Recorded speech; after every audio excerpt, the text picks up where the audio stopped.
திருச்சி கிழக்கு தொகுதிக்கு வருகை தரும் முதலமைச்சர் விஜய். தனக்கு வாக்களித்த மக்களுக்கு நன்றி தெரிவிக்க வரும் முதலமைச்சர் விஜய் அப்படின்ற ஒரு நியூஸும் வர தொடங்கியிருக்கு. இங்க என்னன்னா, தமிழ்நாட்டோட முதலமைச்சரான திரு சி ஜோசப் விஜய் அவர்கள் நடந்து முடிஞ்ச 2026 தமிழ்நாடு சட்டமன்ற தேர்தலில் ஏற்கனவே நம்ம பல வீடியோல சொன்ன மாதிரி இந்த வீடியோலயே பல முறை பேசியிருந்த மாதிரி 2 தொகுதியில போட்டிட்டு இருந்தாரு. 2 தொகுதியிலுமே ஜெயிச்சிட்டாரு. 2 தொகுதியில போட்டிட்டு இருந்த திரு சி ஜோசப் விஜய் அவர்கள் தன்னோட வீட்டுக்கு பக்கத்துல ரொம்ப பக்கத்துல இருக்கிறதுனால பெரம்பூர் தொகுதியை வச்சுக்கிட்டு திருச்சி கிழக்கு தொகுதியில ராஜினாமா பண்ணிட்டாரு. திருச்சி கிழக்கு தொகுதியில ராஜினாமா பண்ணி எவ்வளவு நாள் ஆச்சுன்னு சொல்லி உங்க எல்லாருக்கும் நல்லாவே தெரியும். இங்க என்னன்னா, 2026 தமிழ்நாடு சட்டமன்ற தேர்தலில் ஐயா முத்துவேல் கருணாநிதி ஸ்டாலின் அவர்கள் கொளத்தூர் தொகுதியில தோத்துட்டாரு.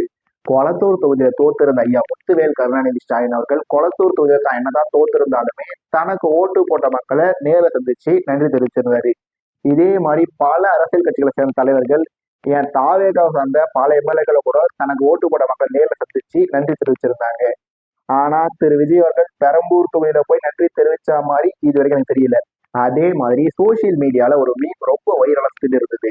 அது என்னன்னா, திரு விஜய் அவர்கள் தமிழக வெற்றி கழகத்தை தொடங்கின உடனே கடந்த ஒரு சில வருஷங்களா 10ஆம் வகுப்பு மற்றும் 12ஆம் வகுப்பு பொது தேர்வுகள்ல 234 தொகுதிகளையும் சிறப்பா பர்ஃபார்ம் பண்ணியிருந்த மாணவர்களை அவர் வர வச்சு அவங்களுக்கு பரிசு பொருட்களை திரு விஜய் அவர்கள் வழங்கியிருந்தாரு.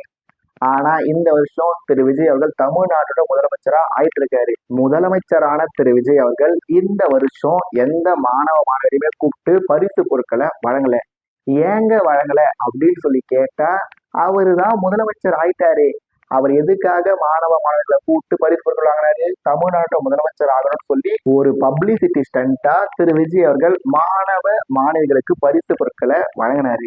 இப்பதான் அந்த பப்ளிசிட்டி ஸ்டண்ட்டுக்கான ஒரே நோக்கமான சிஎம் பதவியில போயிட்டு திரு விஜய் அவர்கள் தான் உட்காந்துட்டாரு.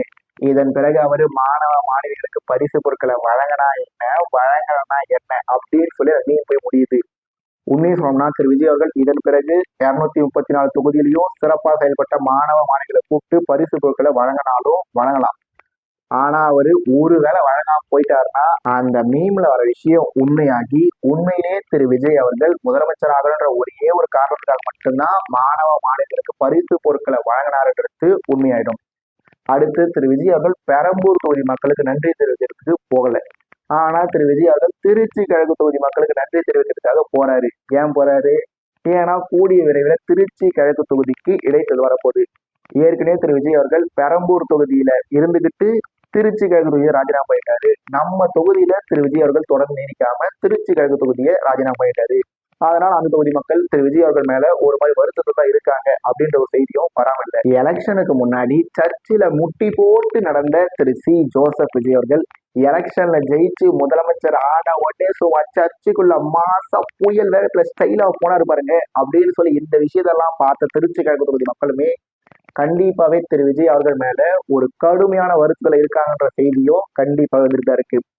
இப்படி எல்லாம் இருக்கிறதுனால பெரம்பூர் திருச்சி கிழக்குன்னு சொல்லி 2 தொகுதியில போட்டிட்டாரு. இதுல திருச்சி கிழக்கு தொகுதியில அவர் எம்எல்ஏவா இருந்திருக்கலாம். ஆனா அவர் ஈஸி அக்சஸா இருக்க பெரம்பூர் தொகுதியில இருந்துட்டு திருச்சி கிழக்கு தொகுதியில ராஜினாமா பண்ணிட்டாரு.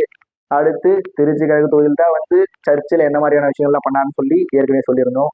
இந்த மாதிரி எண்ணற்ற காரணங்களால் இருக்கிறதுனால திருச்சி கிழக்கு தொகுதிக்கு இடைத்தேர்தல் அனௌன்ஸ் பண்ண பிறகு திரு விஜய் அவர்கள் ஒருவேளை பிரச்சாரத்துக்காக திருச்சி கிழக்கு தொகுதிக்கு வந்தாருன்னா அதை பார்த்தும் மக்கள் வெறுப்படைஞ்சாலும் வெறுப்படைவாங்க அப்படின்றதுனாலதான் திரு விஜய் அவர்கள் முன்னாடியே திருச்சி கிழக்குக்கு வராரு அப்படின்ற ஒரு தகவலும் கண்டிப்பா வந்திருக்கு. அதனால மாற்றுவதற்கு தமிழ்நாடு முதலமைச்சர் திரு சி ஜோசப் விஜய் அவர்கள் திருச்சி கிழக்கு தொகுதிக்கு என்னைக்கு போக போறாரு, எதில் போக போறாரு, எத்தனை மணிக்கு போக போறாரு, அங்க போய் வெறுமனே போக மட்டும்தான் போறாரா, ரோட் ஷோ பண்ண போறாரா, இல்ல மக்கள் முன்னாடி பேச போறாரா, அப்படி பேசினா அவரு என்ன பேச போறாரு அப்படின்னு சொல்லி இதெல்லாம் நடந்து முடிஞ்ச பிறகு அதை பத்தி நாம தெளிவா தான் பேச போறோம்.